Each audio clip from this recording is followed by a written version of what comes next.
Welcome in Tuesday night. NFL Week 2 recap. What a wild week for the league. Cowboys, Giants, Jags, Cincy. Lions pummel the Bears. Last night, Tampa Bay, Houston. Crazy week. We're going to get into it. Who's who today as well.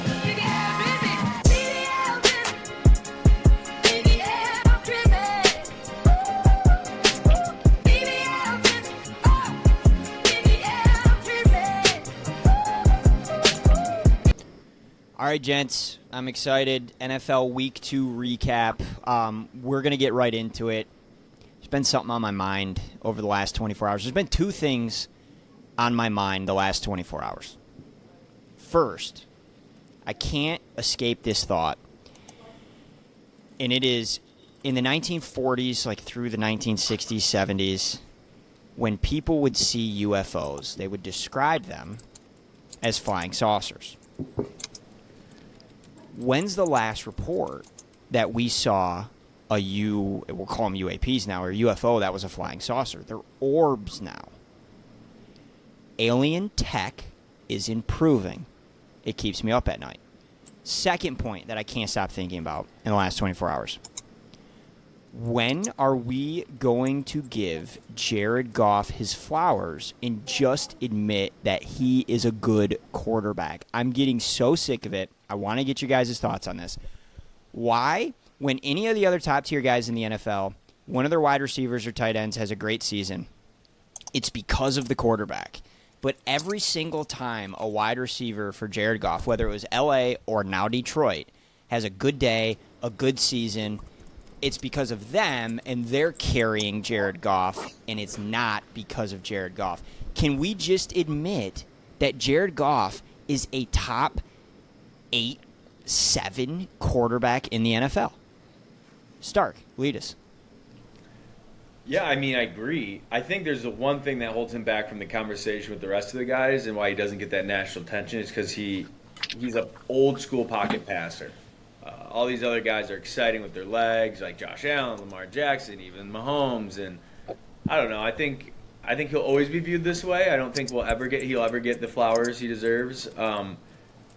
But when he has a clean pocket, that man's a problem. So I think he's awesome. The team's still awesome. But yeah, I agree with what you're saying for sure. I do think that athleticism is going to keep him out because he's not that like national, exciting, put him on a highlight reel commercial thing. So I don't think he'll ever get that credit. But he's awesome. We love him in Detroit. Jet, you with me on this? Dude, I'm so glad you brought this up because I actually wanted to speak about this. The sucking off of Jordan Love as if he's the second coming. He's underthrowing receivers. They have a good team this year. Like, they're 2-0, and, like, yes, they look good. The Packers are going to be good this year. But, dude, Jared Goff did not get this praise. Not even close. And he never does. He put on way better performances through 2 weeks. We absolutely, I think Seattle was week 2, and the Rams was week 1. Yeah. And so, I mean, like, he, through 2 games, way better, got no praise last year compared to Jordan Love this year. But I saw this stupid statistic. It was like Jared Goff's record without Ben Johnson calling plays for him. Dude, Ben Johnson's never won a game without Jared Goff as his fucking quarterback. True. Oh, my God! Thank you. And listen, Stark, you made a really good point, and I agree with you. Like, Goff is never going to get into those top 3 convos because the top 3 is the top 3. It's solidified, and he doesn't have the legs and the playmaking ability that those dudes do. But if you're going to give me a clean pocket and I need a guy to throw an accurate ball, read the defense, diagnose the defense pre-snap, read the defense post-snap, make the right play, throw an accurate ball. Like, who is better in the league than Jared Goff? And I had to listen to local radio out of Detroit today, and the leading topic was how the Lions would be a Super Bowl roster, maybe the Super Bowl favorite, if you swapped Baker Mayfield and Jared Goff, and the Tampa Bay Bucks would get worse. And it made my blood boil, and that's just the idea for this topic. I'm like, why? Again, he took a team to the Super Bowl in L.A. Look what he's done in Detroit. At some point, you got to give the guy credit. It's not all the receivers. It's not all the talent around him. It's not all the coaches around him. He's a really good quarterback who got drafted first overall for a reason, and it's been really bugging me, especially after the performance. I'm going to play devil's advocate here. I do have this, like, you look at the Bills. Why are they good? Josh Allen. They also have a really good roster. They do, but we have a better roster. Would you agree with that? I think in the NFL, there aren't a lot of teams that have a better roster right now than the Lions. Like the Eagles last year might have. But this is the knock. He can't take a team to the Super Bowl. He can win I think I've said this on the show. He can win a Super Bowl. I'm very confident in that. But he can't win you a Super Bowl. Like, he's not going to carry a team. He needs what's around him. And this, great. It's awesome. I just think that if he were in other teams, I think they do get worse. Whereas other quarterbacks would get better here. I'm just saying teams with a bad O-line, but quarterbacks that can get out and move. Like, that idea. Do you get what I'm saying? Like, quarterbacks will succeed here because of how good generally the O-line is and the coaching. But he's awesome. But I do think there's some truth to, like, when the Rams went to the Super Bowl, he did not take them to that Super Bowl. That defense took him to the Super Bowl. He was really good, but that defense was the best part of that team, right? So I don't want to – I'm not going to sit here because he didn't look good week one. So I do think there's this idea, like, everything around him has to be really good for him to be really good. I agree, and that's the case with any pocket passer, right? With a true pocket passer, that's going to be the case. And here's my frustration, because I'm with you. If you're going to tell me straight up Jared Goff for Josh Allen, yes, we're taking Josh Allen all day long. What frustrates me is you both know, and if you listen to this podcast, you should know how high I am on Baker Mayfield. I picked him to win the MVP. I picked him to win the MVP. I think it is disrespectful to have that conversation. I think it's disrespectful to Jared Goff. And I love Baker. But I just think to make those comments is, to be honest, Tampa is a very similar situation to Detroit. It is. I was just thinking they have a lot of talent. Very similar. Yeah. Yeah. And so anyway, I wanted to just say Baker Mayfield for Jared Goff. What would you say? No. My answer is no. I'm surprised by that from you as a Tampa Bay Buck primary fan. I picked Baker to win the MVP. My answer is no. All right. What would you say? I'd say no. Jet?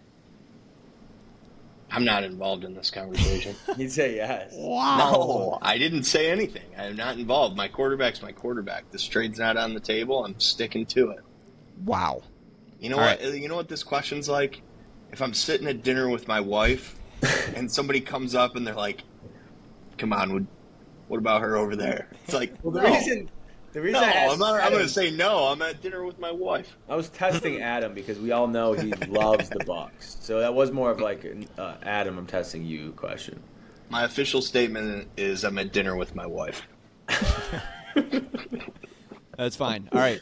Just pull up the numbers. Jared Goff's been doing this a very long time. He was the number one overall pick for a reason. And we're just going to give him his flowers. And before we move on, it's like the dude went 23 for 28. Over 300 yards, 5 touchdowns, no interceptions. I'm not sure he threw a pick-worthy ball the entire game. That's generally a good defense, too. Like, that's not a bad defense by any means. It's a talented defense with a talented defensive coordinator. Are they good? I don't know yet. That's the thing. It's week 2. We don't know.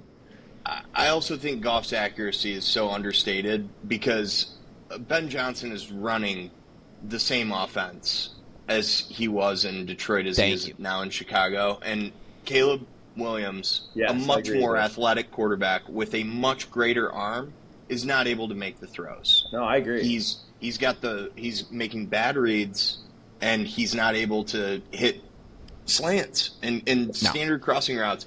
And I think that in my head, I thought he was going to eat in that system because the throws that Goff makes don't always look like hitting Amon-Ra on a 8-yard slant does not look like it's some insane throw, but you still got to make that throw, and you got to put it where the receiver can catch it. And if you can't do that, you can't be in the NFL. Absolutely. I want to make clear what I said about the athleticism. I think that's what keeps him out of the national big spotlight. I think he's great. I don't want to get that twisted at all. I just want to make that very clear. Goff, if you're listening to this, Stark thinks you're athletic. He's right here. I think he's great. He thinks you're fast. He thinks you're fast. No, we will. I'm going to end with this. The Tesla catch was unbelievable. Dude, give him the ball. The throw was great as well. Yeah. And I think that goes to what you're saying, Jet, is like Tesla makes that insane catch, and it kind of gets forgotten how great that ball was at that point in the game. And then even the only thing on arm strength, he doesn't ever overthrow those, I feel like they always that's what I was going to say. Perfectly in stride on the money. Yes. Dude, bread basket. He makes it look easy. Sorry, one more thing. Yes. During the what game was it? It was the Texans, whoever they played. Tampa? Yes, Texans Tampa. Nico Collins is just running a standard slant, and dude, Stroud missed it so bad. Yeah. And they're like, I know what you're talking about. The announcer goes, well, for a young quarterback, it's really hard when he's running that fast. He's probably running too fast for that route. And it's like, dude, are you kidding me? Goff's hitting Waymo right in the hands every time.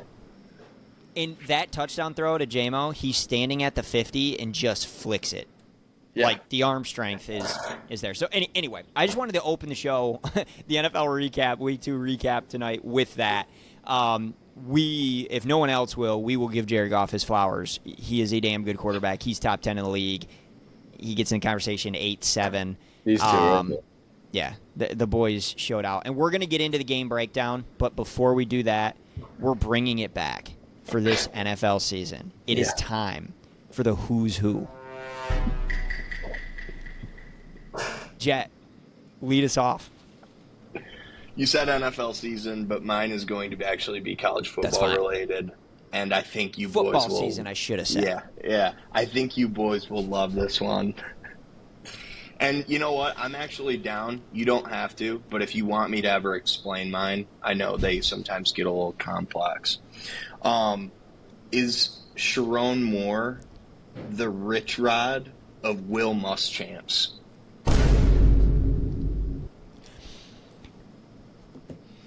Yeah. Yeah. Unless... I don't even know half those. Unless it's the last game of the season and they're playing Ohio State. Yeah, that could be true. I just think that this is an extremely talented Michigan football team. Like, maybe the most talented you guys have had. And you're bad because of bad coaching. I don't understand. We're not getting into college. Biff comes in, and he starts having, you know what he does? He lets Underwood run the ball. Granted, you played CMU, but, dude, Underwood is such a threat with the legs. He didn't run the ball once versus Oklahoma. No. What are you doing? I agree. And I we're think saving Sharon the is college holding football the boys talk. back. We're talking college football would be mad Thursday. if Sharon got fired. But I said it last year on this. I said it last year on this podcast. I said Sharon is one of the worst coaches in the Big Ten, and people got upset. Well, he won 2 really big games last year that he shouldn't have won. People were giving him some space. I have thoughts on that game. I'll save them for Thursday. I have thoughts on Sharon Moore. The only thing I will say, I need to see Biff in the tank top sweatshirt with nothing underneath at Nebraska Saturday. He's got to bring it back. Need to see it. All right, Stark, do you have a who's who? Yeah. Is Isaac Tesla the OBJ of Jordy Nelson's? Oh, my God! Some are saying. I've heard it in the streets, that exact who's who. I've heard it. I love it. I love it. Yeah, and that one I don't think needs explaining. I was trying to find the name of like a big white wide receiver. There are none. There's not many. There's one. Um, Tesla. All right, I'm coming up with this on the spot. Is Caleb Williams the Angel Reese of Bryce Young's? That's disrespectful to Bryce Young. I think it's It is. disrespectful to Angel Reese. What up, I Shotty? also think that is. They'd be a crazy. It might be too respectful to Caleb Williams, to be honest. Kelsey Swift or Angel Reese, Caleb Williams. Who would be the worst couple? Same nail tech. I don't know if you guys saw that. They are dating. Same nail tech in Chicago. They both Wait. live in Chicago, play for Chicago teams. There's legs here. I thought Angel Reese was dating Duran for a minute. God, I hope not. Please, no. I could have swore.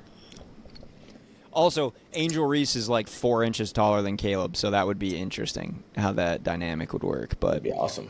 all That'd be right, great together. let's get into Let's go. this week's NFL overreaction or fair. Remind you guys, the question is overreaction or fair. So don't kill me if it's an overreaction because I'm asking for your opinion. Here we go. Okay. Let's start in Minnesota. Overreaction or fair? The Vikings are lying about the seriousness of J.J. McCarthy's injury. This is really a benching.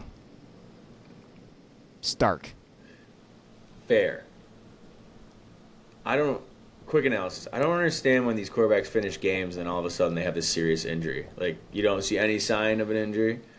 I don't know. He looked really bad. He got rolled up, but the fact that they come out and announce this on Monday, usually it's like, okay, we're going to see. We're not going to give information throughout the week. Like, you don't want your See how he opponent is. to know who's playing quarterback either. Who is playing? That's- Who's the Carson best? Carson Wentz. Wentz. Carson Wentz. Jet, overreaction or fair? So fair. Maybe even an underreaction. Yeah. All right, let's keep going. Caleb Williams will be a bigger draft bust than Bryce Young. Overreaction or fair? Jet. Overreaction. I don't know why I can't quit the kid. I think he's still going to be good for some reason. Stark. Overreaction or fair? I'm going to say overreaction. I'm kind of with Joey. Like, Yes. I don't. For the Lions' sake, I don't want him to be good, but like I do feel like he's not as bad as everyone thinks he is. But I don't know. Things got to get better. Overreaction because I will just say I wouldn't Bryce call has him a bust. been in the league a lot longer. Not a lot longer, but a full season longer. But Bryce has much better tape out there than Caleb has ever put on tape. I don't know That's about that. I'm just gonna say that. In an Okay, NFL game? overreaction or fair? The Chiefs. Yes. Really? Bro, Bryce Young, last 5 games of the season, last 4 or 5 games of the season last year, was dealing. Accurate. Last year. Making right decisions. I'm saying Caleb Williams doesn't have a game last year that you can point to and be like, man, that's good NFL tape. Bryce Young has a couple of those games. I'm just saying, it's early. It might be an overreaction. The question had to be asked. All right, overreaction or fair? The Chiefs' dynasty is over as we know it. Stark. Fair. I think they're Jet? toast. Overreaction. Their defense is Still on still the good. bandwagon. Their defense is still good. And Patty Mahomes is just taking a little breather from being the greatest quarterback. He's still the greatest quarterback. He really is. I mean, That's fair. That's fair. They don't have their top 2 receivers right now. Travis Kelce's mind's on Pfizer and music videos. He's run dealing. the ball. They can Yeah. run the ball. He's dealing with a very lackluster of weapons right now. His target number 1 is Hollywood Brown, who I don't know used to be something special, but he's also like the smallest receiver in the NFL. So I don't think is going to come back. I'm praying for that so bad. We don't talk fantasy on this podcast, but I have him on my fantasy team. I want him to get traded back so bad. All right. Well, I'll just tell you the reason I'm asking. Travis Kelce looks the worst he's looked in his career, and it's through 2 games. But he just almost looks like he doesn't want to be out there. We know Andy Reid is getting towards the end of his career. This offense, and I know they don't have Worthy, I know they don't have Rice, and the offense is going to improve. But dude, the offense looks bad. Like Patrick Mahomes is struggling to throw for 200 yards in these games. Like the Patrick Mahomes. He's getting garbage time chunk plays to kind of pad his stats. It just feels like the money they've invested, the age of their stars, we might be getting to the end. All right, so I have we'll a keep question rolling. for you. Yeah. What makes you think Andy Reid's toward the end of his career? He's spoken publicly about it. Has he thought he? about retiring. Yeah, he thought about retiring. What was it, 2 years ago? I think that he will say that for eternity. I think that he will be. Him and Pete Carroll will be coaching until they're 100. Yeah. You know what? As much as I hate the Chiefs, I hope Andy Reid sticks around because he makes the NFL like a better place. I love Andy Reid. I love Big Red. All right, we'll keep moving. Overreaction or fair? The Colts are a problem. The Colts might make some noise in the AFC. Jet. They're so good. That's so fair. And it's so I don't know why. It's another person that I'm like rooting for. I'm rooting for Danny Dimes. Indiana Jones. I have never rooted for the Colts in my life. I swear to you, when they had Peyton Manning, hated them. When I don't know if there's ever a time where I've really rooted for the Colts. When That's they fair. had that huge lead on the Vikings, I'm rooting for our division rival to come back because I thought it would be the funniest thing ever, and they did. They came back from some like 33-point deficit. I have never once rooted for the Colts. This year, I love them. I absolutely love them. I hope they win their division. I think it's so fun to watch, and I think it's hilarious they're doing it with Danny Dimes, and they're doing it for hearsay. They are. Dude, Rest in peace. while Russ is doing Russ things in New York, it's pretty comical. It's great. Yeah. It's great. He had a great week last week. He did have he had a damn near perfect game. He did. He played well, but they lost the game. Stark, overreaction or fair on Indiana? I think Indianapolis. Yeah. Indiana Jones. I think it's fair. I think it's definitely fair. I think there is a massive upgrade to that team behind the idea of Tyler Warren being there. I think he's very good, and I think he makes that whole offense better. They have weapons. They have a good O-line. Their defense got better. Jonathan Taylor is a fucking monster. Pardon my language. They're good. I think they're really good. They're exciting. I love Tyler Warren. I think he's awesome. Yeah. No, I agree. And again, very early. We're 2 games in, but Colston Loveland nowhere to be found Sunday. Tyler Warren out there making plays. They Poles. Interesting. Poles might be... Ryan Poles maybe on the hot seat. Yeah. Except they just extended him, so keep him in Chicago as long as you want, Bears. All right, last one of the night. This one might be the spiciest. Overreaction or fair? The Cincinnati Bengals should just blow it up.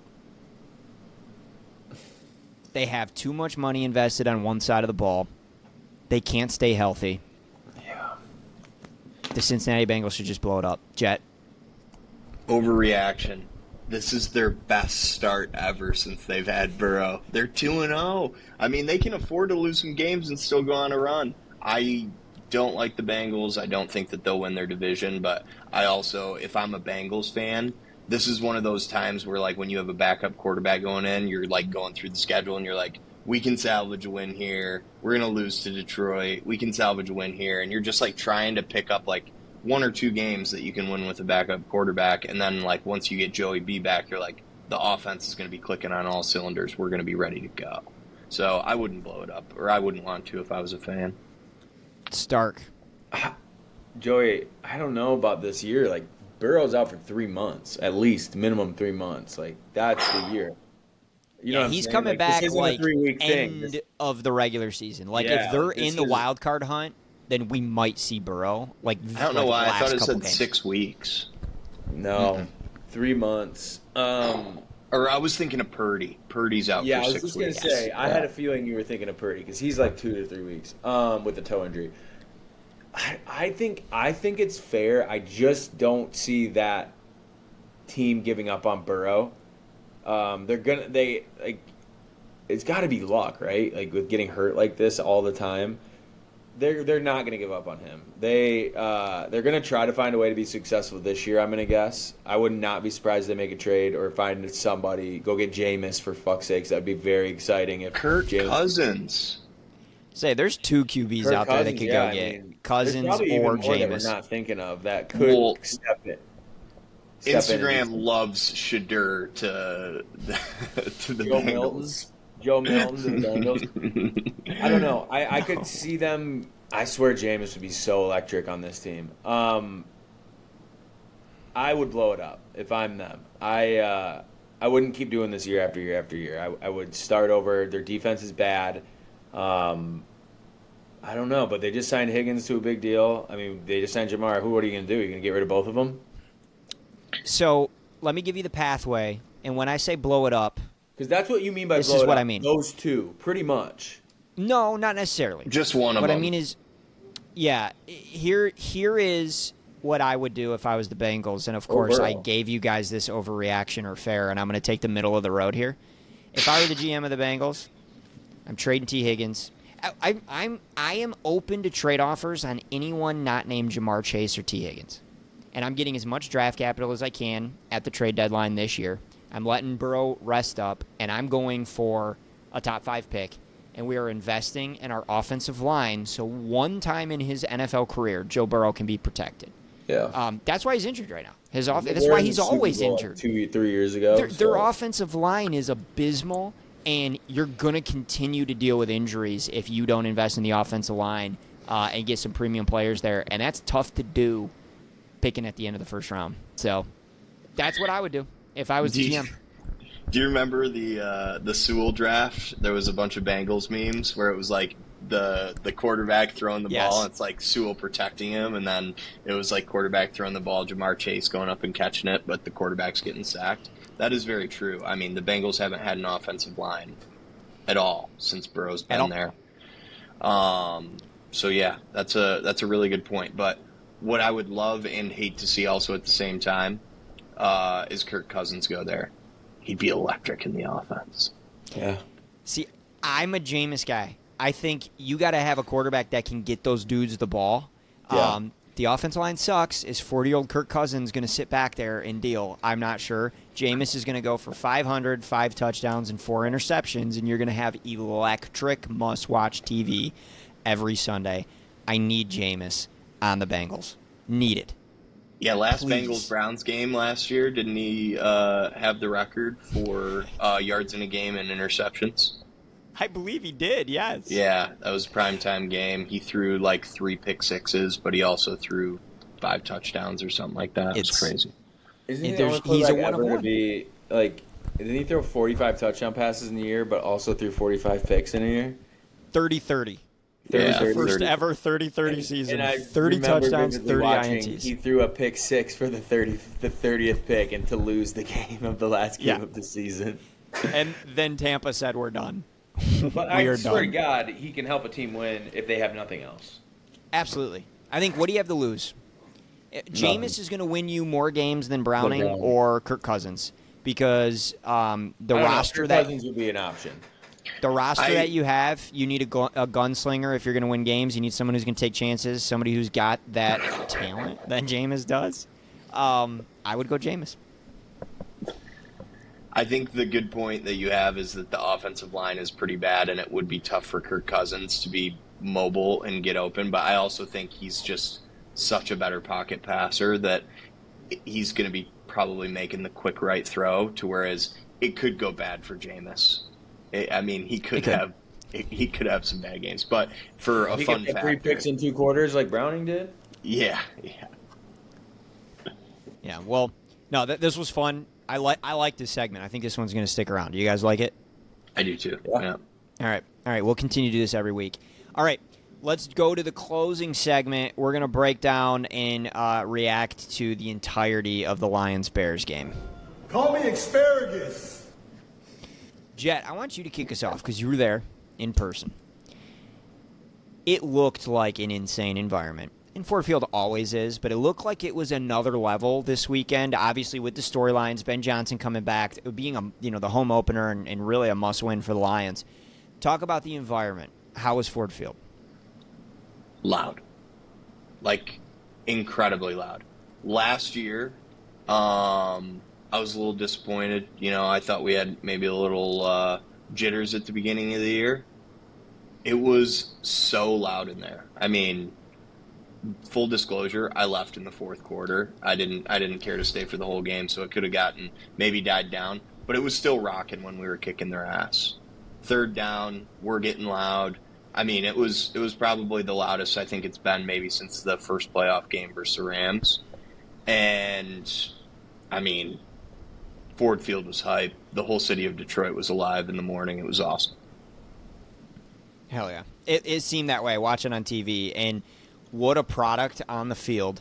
So, if you guys didn't watch, I hope you guys watched the Lions game. They win 52-21. For a hot second there in the second quarter, the Bears were keeping it close. They moved the ball down the field first couple drives, and then the Lions just pulled away. They were just too good. The Lions dominated both lines of scrimmage, which was something that we needed to see. John Morton was acting like he knew how to call plays. Shout out to the people that said he didn't know what he was doing and they made the wrong hire. I mean, in time will tell, but that was a heck of a game that he posted there. It just felt like everything was clicking for the Lions. It felt to me, what was so wild is that felt like what the Lions were doing to bad teams last year when was it the Jags came in, the Titans came in. Yeah. This is a divisional opponent that has some really good talent on both sides of the ball. We don't know how good of a team they are yet, but they are a very talented team. So I don't care. I don't really care. It was 52-21 at home against the Bears. That was extremely impressive. Stark, what was your biggest takeaway from the game, or your top couple takeaways? A little bit of relief. Genuinely worried after that first game, but to see them come back and do that, I feel like this is the similar team as last year. The offense is got some juice for sure. I overreacted to the Green Bay game. I think a lot of us did, but there's two thoughts. I take more away from that first week now than I take away from this week. Does that make sense? Like, I feel like now there's some clarity about week one. One, Green Bay is very good. They are very, very good. Two, it was a fact that I think those guys were just a little bit of first game jitters on the O-line, because the O-line did look so much better this week. So maybe Glasgow having one game of experience at center. Now I look back at that game like that's not that bad. It wasn't as bad as I thought, because this is the team we thought they were. There's so many weapons. When they have time, good luck. Just good luck stopping, because J-Mo looks better. Amon-Ra is Amon-Ra. Gibbs and Montgomery are awesome. Laporta's still there. And then please give my boy Isaac Tesla 3 to 4 targets next game. Please. Yeah. Please. He's made 2 catches. He's used 2 hands. That's it. 2 hands have touched the ball on 2 catches. That's crazy. 2 targets. 2 targets, 2 hands. That's it. One hand 2 has yet catches, to see the 1 football touchdown. in the NFL. One hand has seen it twice. The other hand has yet to touch a ball. Give him 4 targets, please. The red zone, just give him some red zone targets. Not that we need it, but I think it would add another element to this team. The defense also looked much better. Hutch got to the quarterback. That was a good thing to see. Kirby made a pick. Love it. Caleb Williams' decision-making is crazy sometimes. Baffling. That's what I would assume Ben Johnson is going to have the most trouble with, is like Joey said earlier. You probably aren't thinking much about how smart Goff is, and now you got this quarterback who's going to make mistakes like that, and it will totally change the tide of a game. Or like J-Mo throwing a pick. You should have gotten a little bit of an idea of it there in the playoffs last year. But Yeah, that's a great point. In Jet, I don't know why I said Jet and why I'm saying this to Jet, but like, who's the greatest quarterback of all time? Tom Brady. I had to Was he think about athletic? Was he athletic? Was he athletic? Did he have this insane arm talent? Was he the Dan most Marino. talented dude in the league? Yeah, no, Jet was about to say Lamar Jackson or something like that. I know it. Eli but Manning. but what I'm saying is Caleb. I said this on the podcast when he came out of college. Caleb in college, you're so much faster, stronger, better than everybody else that you're playing around. When you get to the league and that talent disparity closes, it becomes the mental part, especially playing quarterback. And that's one thing, as we did at the beginning of the show, just giving Goff his flowers. You hear the people around Goff talk about what he's able to do at the line of scrimmage, diagnosing what's going on pre-snap, and then post-snap being able to get to that right read and get the ball out quick. Those are things that if Caleb Williams can learn how to process, and I'm not sure he can at this point, he is going to be a very good quarterback in the NFL. But that was the problem last year, and it's the problem so far this year, is that first drive is scripted. He knows where to go with the ball. He knows what his reads are. The moment you move off script and it gets into the second quarter, he goes back to USC Caleb. He's wildly inaccurate. He's running all over the place. He won't just get the ball to his guys. So, and you saw that in this game a ton. I have a question. Kirby Joseph interception was wild. Yes. What's your question? Is DJ Moore one of the most overrated players in the NFL? Yes, No, thank you. No. Yes. I think he is so overrated. I don't get it. He is Walmart Debo. Yeah, I don't. He's so much faster than Debo. Now, yeah, but he's Walmart. The way they try to use him, he's Debo-esque in the way that they try to use him, and he's Walmart Debo. Yeah, if DJ Moore went to Kansas City, he'd be a top 3 wide receiver this year. Yeah, probably. Well, I mean, you could say that about any good wide receiver one on a bad team. They'd all probably be really good on the Chiefs. But no, I gotta talk about this game for a second. Yeah, I was gonna go to you next. I was scrolling, watching film, and by watching film, I mean Instagram Reels got in the Lions' hole of the game. Caleb Williams made some of the worst decisions of throws that I have ever seen. I feel like when you go to the game, and this is kind of one thing I hate, sound like first world problem. I hate actually going to the game because you don't actually get to see all of it. You get such a better view and perspective of the game when you're watching on TV. Dude, he was throwing, at one time, he threw into quintuple coverage. Quintuple. Yeah, he did. I don't know if some of our viewers know that was a word. quintuple. Yeah, but that's 5 people there. 5 of them. Dude, it was one of the worst. I couldn't believe it. I thought it was fake. I thought it was AI generated play. I don't remember it, but it was one of the worst decisions I think I've ever seen. I think his decision making might be the worst in the NFL. Athletically, he's gifted. His escapability outside of the pocket, he can really get pretty much by any defensive lineman, which is what makes him so insane. He's got arm talent, but he makes some very bad plays. Stark made the best point. This game told us nothing. I think that the Bears might be the worst team in the NFL. And yeah, they're insanely talented, but it's a lot of new pieces coming together, new head coach. I don't think Ben Johnson knows how to actually be the head coach of a team right now. He's incredibly skilled. Obviously, we know that. He was our offensive coordinator.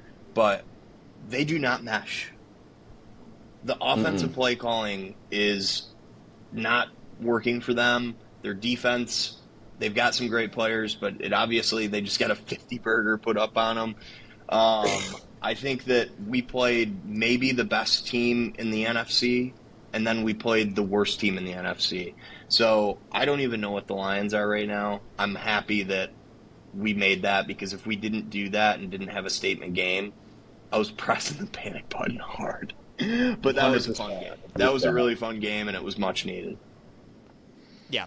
And, Jed, I actually texted you leading up to the game, and I said, if the Lions win but don't cover, I'm pressing the panic button. Yes. This has to be, to your point, a statement win. And here's what I will say. I'm with you. We will see what happens with Chicago. If Chicago gets Dallas at home, that Dallas defense is looking like it's Swiss cheese. If they could find a way to win that game, you get to 1-2, I'm going to feel differently about the Bears. Bears lose this weekend, Dude, they're picking in the top 5, top 10 again. That's insane Top 5 to for think sure. about. Because So- if they lose to the Cowboys, they're losing. They already lost once to the Vikings. They haven't played the Packers yet at all. I can guarantee that's 2 losses. And I can guarantee the way we looked the first game, I don't want to give anything away, but I think we probably do it to them in their home stadium as well. So I think that Last they got, game of the season, it might be Kyle Allen doing that to him. let's hope. Okay, before we kind of, we're not done yet, but just before we get into wrapping up, the one thing that I do want to say is I agree, and I think we all agree that this game's probably said more about Chicago than it did about Detroit. But also, let's not lose sight of the fact that NFL teams don't drop 50. No. The Lions dropped 50. I mean, that was about as perfect a game on offense as you could play. And I think, we're not going to dive in and break down that Baltimore game until Thursday. And that episode will, be coming out on Thursday Thursday night. But just what that means to me, for the Lions going into Monday night at Baltimore, it's going to be a tough game. What a confidence boost. They won. Dan Campbell said it. They pretty much won every one-on-one they had in that entire game. They dominated both lines of scrimmage. They put up 52 points. Goff played a damn near perfect game. So I just want to know, Jet, how big of a factor do you think this is on a confidence side going into Baltimore Monday night? Massive. Dude, if we lost this game, or like you said, if we won a tight one, I don't know. If we win a tight one, maybe we're happy that we got a little momentum and a win. But if we would have lost this game, dude, season over. In my opinion, we would have lost faith in coaching, lost faith in everything. And I say we, I'm just all encompassing myself with everyone else. I would have lost faith in this team if we lost to the Bears this week. But we didn't, and now we get to go play top 3 team in the AFC. Yes. Stark, do you agree that this is, just from a confidence level, the boys are going to be showing up with some swagger Monday night? Yeah, I think so, but I think this is like a fandom question because I do think that if they would have even lost that game, I think they would have came into Baltimore with just as much of a spark. Do you get what I'm saying? Dan Campbell is the key here. We look at Ben Johnson, it wasn't him. It wasn't Aaron Glenn. It was Dan Campbell. He's got these guys going. I do think they're going to have swagger and some confidence, but I don't think they would have lost their confidence if they lost last week. Now they put up 52, so obviously there's more there, but I do think they're unshakable at this point. Another thing I love about the way they're building this team, that keep these guys together. I like the idea that they're going to have these guys together for a long time because things won't phase them because they've done it with each other. They've gone through 8-game losing streaks together, Amon-Ra, J-Mo, and all these guys. So I think this team, the more they play together, the longer this core is together, they're just going to be unshakable, right? So it would have to take something bad to really shake their confidence. But I think as fans, yes, our confidence should feel a lot better. Otherwise, we'd be shitting our bricks going into Monday night against that team. Yeah, no, I think all very good points there. Here's where I want to end, and then if you guys have any closing points, you can add them. But I had 2 thought processes in that fourth quarter, and specifically on the 4th and goal that they went for it to get to 52.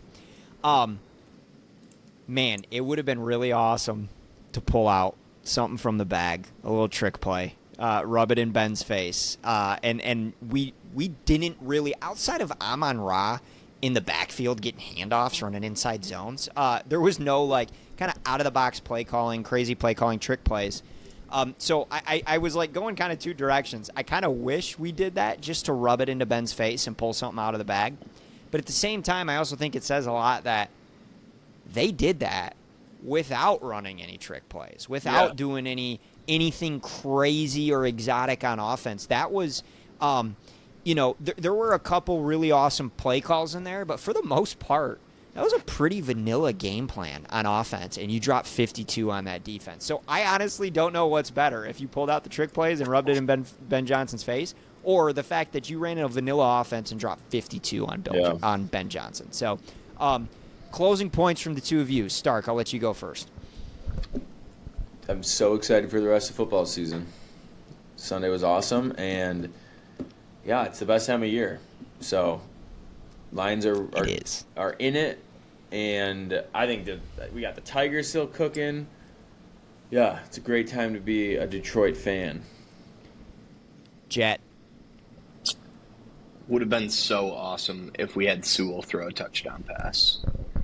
Yeah. That would have been. See, that's what I'm saying. That would have That's been what I'm so saying. great. But like you said, Oh, I have one more point too. I don't- Go ahead. I don't think it mattered whether we did or we didn't. I know I did see in the presser they asked Ben. Did you watch Ben Johnson's press conference? They asked him about I did. us going for it on fourth down, and he's like, "That's just what the team does." And then they asked him about something about the Lions' offense, and he just said their quarterback. He didn't say Goff's name. He was salty, dude. Yeah. I wouldn't either after that. I don't know if you guys noticed during that game, old Lion popped up, and it reminded me of how goated Brad Williams is. Does anyone know who I'm talking about? No. Brad Doyle? No, I'm sorry. Oh, I'm blanking. I said his name. What's Lions GM's name? Brad Holmes. Brad Holmes? Okay, okay. I couldn't. No, listen. Who Jonah did play Jackson. his name edition. Brad Williams. My bad. I was thinking of Jonah Jackson. Jonah Jackson is a Bear now. Do you remember how he departed Detroit? No. Oh, yeah. Big money from the Rams, dude. Big money. And he said, nah, and people were mad and we should have re-signed him. Well, now he just got torched by us on the Bears. So he did a really good job, Brad Williams. Just kidding, Brad Holmes. I think that was a sign. I saw that, and I'm like, no way. He's a Bear now. The Rams are probably still paying him that contract, and he's doing shit work on this team. I think that's just full circle. He does the right thing. Brad Holmes is the GOAT. You see it. Little reminders all the time that he is, in fact, the GOAT. He signed that long-term massive deal with the Rams in the offseason. Massive. People were pissed at Brad Holmes. By the end of the year, he was a healthy scratch benched at the end of their bench because he couldn't play football, which was wild. And then he got traded to the Bears. So, yeah. And guess who replaced him? Zeitler, who was Pro Bowl last year. I mean, he had a great year playing guard. So, all good points. Closing with this, this was fun. This is, just so you guys know, this is the schedule. We're excited about doing this.